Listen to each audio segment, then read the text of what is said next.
Good morning. So happy to be celebrating Women's History Month with Traction Complete.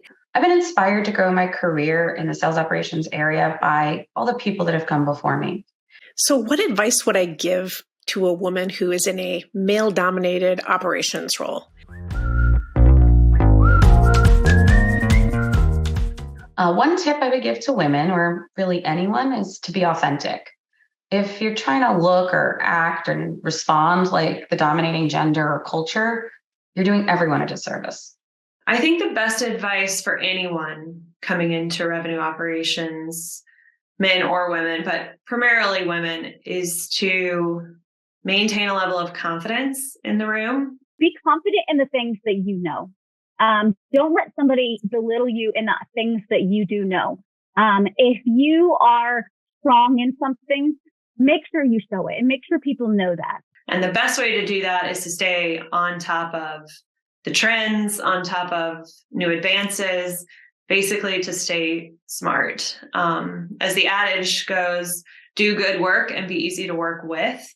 I think that is a particularly personal, challenging characteristic of revenue operations, is being easy to work with. So how do you say yes more often, but yes to the right way of doing things? It's hard when you're in a room full of a lot of big heads, a lot of important people, and it's hard to stand up and say something and even ask a question.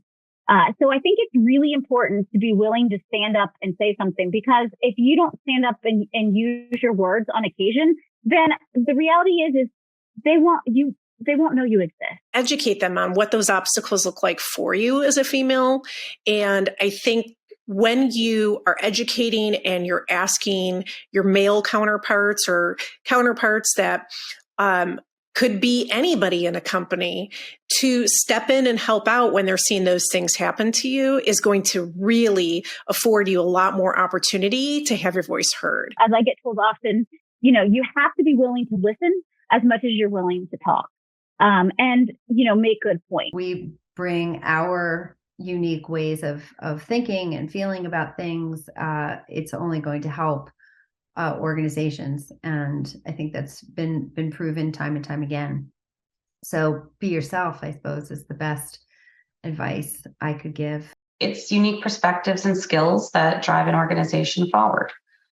Without that, we're just repeating what everyone's already been done. And we already have a lot of years of, primarily white men leading organizations, from the decades in the past. And so we really want to change that. If somebody comes in and they've got a fresh perspective or a different way of looking at the world, that's really just going to continue to get new ideas out there and to drive the organization forward.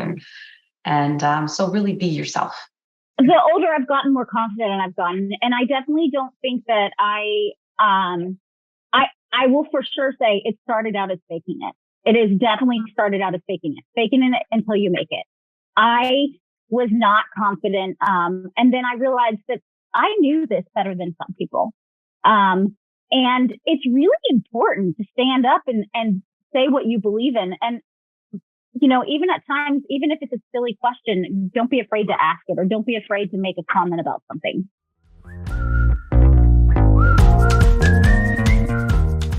Something that I would say is a good tip in order to be successful as a female in operations is to really lean into the relationships, just regardless of what gender someone has.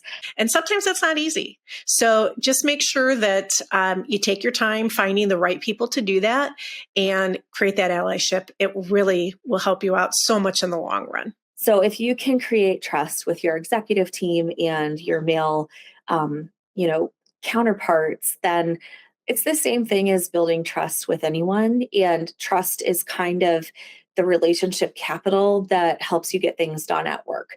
So, I actually would suggest to not focus on it quite as much and really just focus on building those relationships, because often in operations, we have influence, but not direct authority. And, getting things done via influence often requires quite a bit of trust and persuasion. It is incredibly important in this role to have the support of your leadership team and the support below and around you in order to do this job well.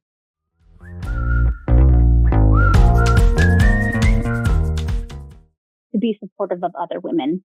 But don't be afraid to reach out.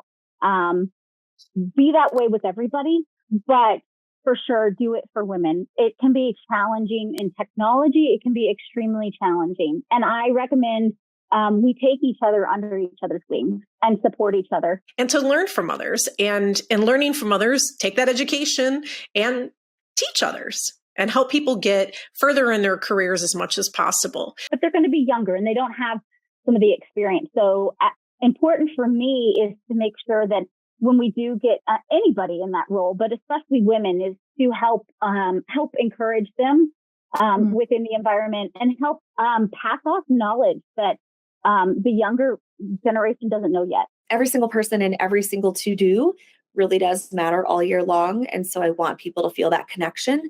I think that fosters employee engagement. It fosters growth in someone's career. It helps them tell their story. And we will overall become a stronger business if people have that understanding. All right, good luck.